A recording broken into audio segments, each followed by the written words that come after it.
ఈ వీడియో కనుక నువ్వు చూస్తున్నావు అంటే ఈ క్షణంలో నువ్వు శివుడి మహాభక్తుడిగా మారిపోవాల్సిన సమయం వచ్చింది. ఇంకా చాలు. ఇన్ని రోజులు ఎదురు చూసింది చాలు, నువ్వు కష్టపడింది చాలు, నువ్వు ఏడ్చింది చాలు, నువ్వు మొత్తుకుంది చాలు.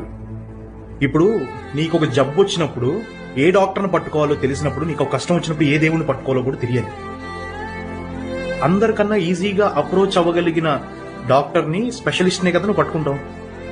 సో అలాంటి ఒక స్పెషలిస్ట్ ఏ కష్టానికైనా దేనికైనా సొల్యూషన్ చెప్పగలిగిన వాడు పరమేశ్వరుడు.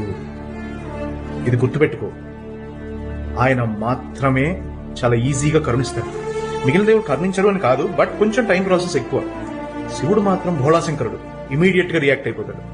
శివుడిని ఎలా ఉపాసించాలి, ఎలా పూజించాలి అని కొన్ని డౌట్లు ఉంటాయి కదా మీకు. ఆ డౌట్లన్నింటికి ఒకటే క్లారిఫికేషన్ ఏంటి అంటే, నువ్వు ఎలా పిలిచినా పలుకుతాడు. ఒక